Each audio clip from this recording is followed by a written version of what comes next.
Oh crap, I think I didn't turn on the light. Okay, there we go.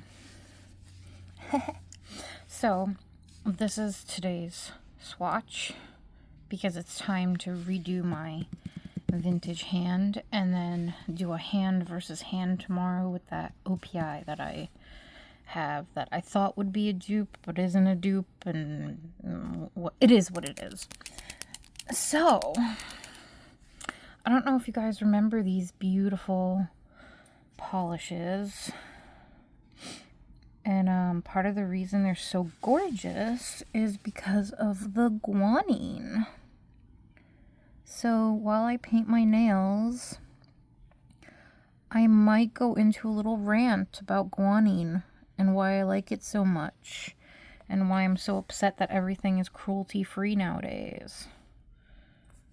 I probably should get an orange stick so that I don't ruin my manicure on my other hand, because I still didn't take the swatch pictures for it. And I think I may have over-thinned my polish a bit, but I prefer when it's kind of soupy rather than it being too thick. It'll evaporate out after a couple times of using it. No biggie. Let's see. So yeah, these pure ice polishes were my favorite. They still are. Can't find anything like them. Nothing quite like them. You see how you have to kind of finesse the color, and it's still like the little streaks in it don't go in one direction. They're kind of like all over the place. That's that guanine shimmer. And you'll hear from a lot of people that mica is a better substitute and that it does the same thing or gives you that same shimmer. It does not. It absolutely does not.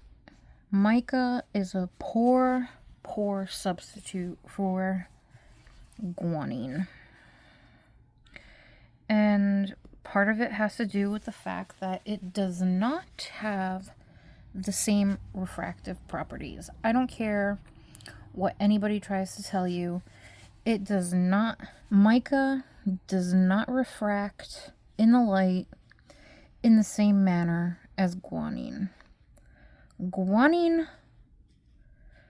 pearlescent, CI, whatever the EWG number for it is, it goes by many names, has almost a glowy, ethereal kind of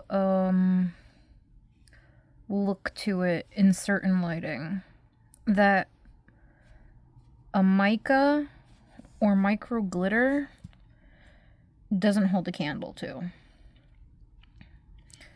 So if you can find vintage if you are a fan of like shimmers and pearlescence or pearlescent polishes, and you can get your hands on vintage polishes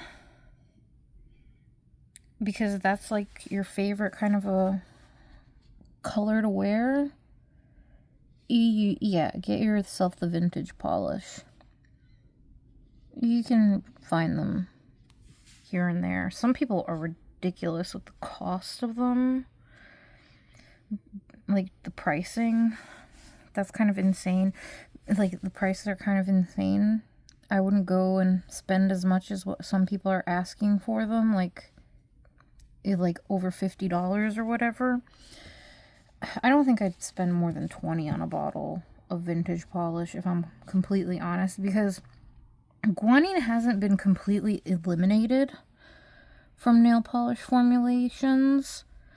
It is a lot harder to find because we have this cruelty-free kind of, vegan trend nowadays because people don't want to hurt, the fuzzies.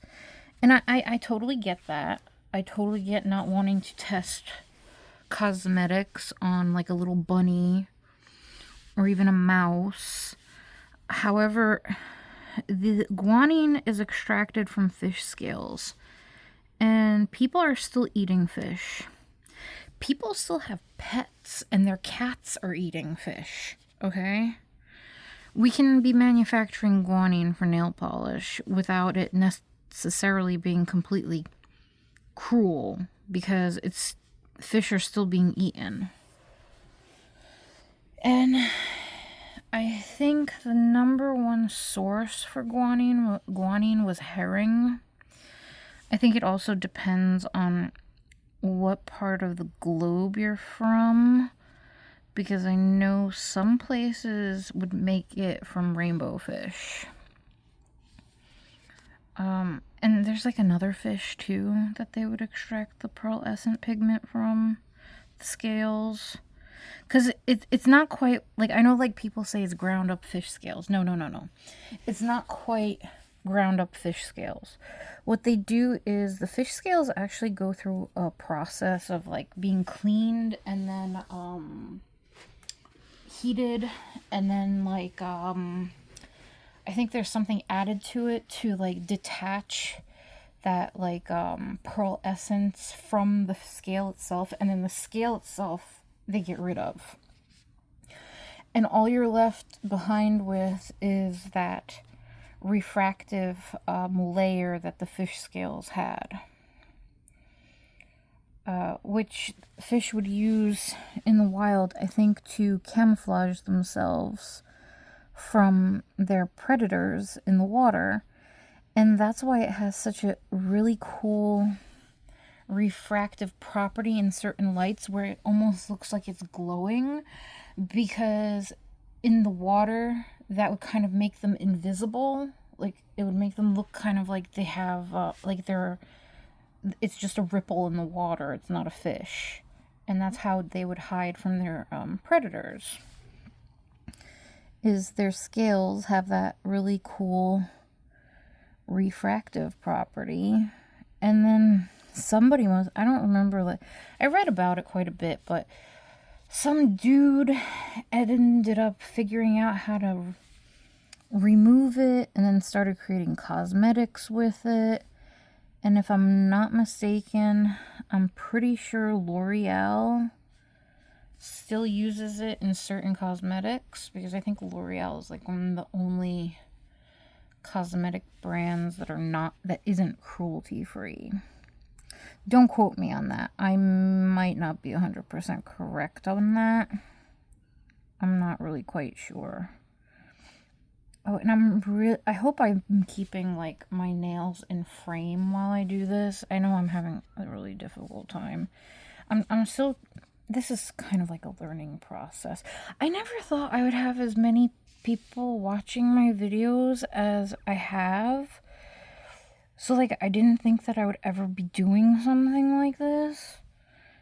It's been really cool, and it's been really cool chatting with you guys and like getting your take on different polishes and brands. And actually a lot of people have given me tips about trying to find dupes. Unfortunately, the few colors that somebody did suggest as a dupe for Frosted Iris didn't work out. They weren't dupes. They were still pretty blues, but they weren't quite dupes. So here you go. Here on my thumb, you see how it's streaky and those streaks are not even? That's, oh, and then I have like a little fuzzy there, but let's see. That is the guanine. And you kind of have to finesse it. And initially, I didn't like those streaks. They kind of drove me nuts. But I've grown to appreciate them. Yeah, mica won't necessarily leave like those little kind of like lines in the polish. Mica is gonna settle down nicely and pretty much evenly, whereas the guanine kind of leaves like those little brush strokes in it. And yeah, when I was younger, that kind of drove me kind of crazy, but I've learned to appreciate it, especially now, since you can't really get these polishes, kind of polishes anymore, because, you know, people are catering more to that cruelty-free kind of lifestyle. And, you know, that's all well and good. Like, if you're vegan or stuff like that, like, I'm not trying to bash anybody about it. I just think it's hypocritical to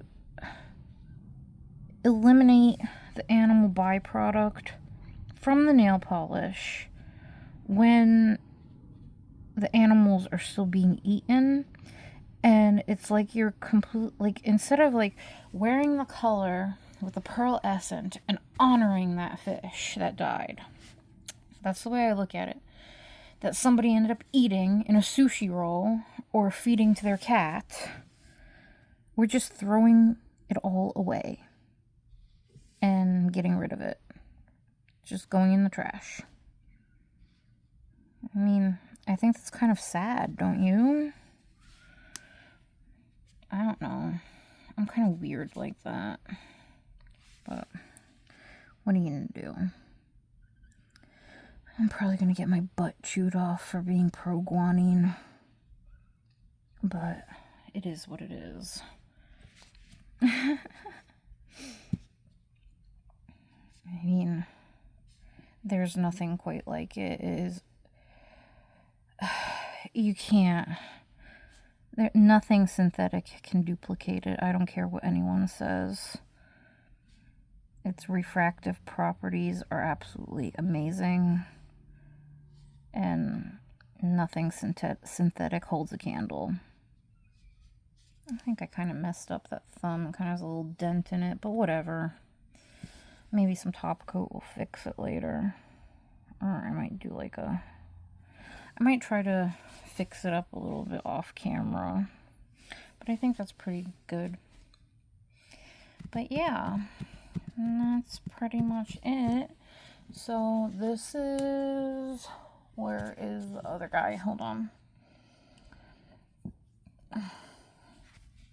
Frosted Ice Sky from Pure Ice. And tomorrow we'll be comparing the other hand with OPI's Here We Go. Unfortunately, all of these OPIs from the Dreaming collection were cremes with glitter. This is a creme with a gold glitter, so it's gonna look nothing like the Pure Ice one. But I mean, the the shade is super similar, kind of. Like, it kind of gives you that pastel-y kind of effect. So I think if you loved this one, you'd like this one. You know what I mean? Like, it's not exact. It's not going to fill the void of that beloved polish that you no longer can get, but it'll still let you reminisce, type of a thing. And hopefully, maybe someday I'll find, like, actual dupes, or somebody might create a line of nail polish that contains guanine and brings back true pearlescent pigments to the market. Until then, a girl can dream, right? Alright, see you guys later. Oh, and if my sloppy nail polish painting annoyed you, good, I'm glad I ruined your day. That's all that matters. And if not, and you enjoyed this, I think you're awesome. Have a great day, and consider a follow. Okay, bye.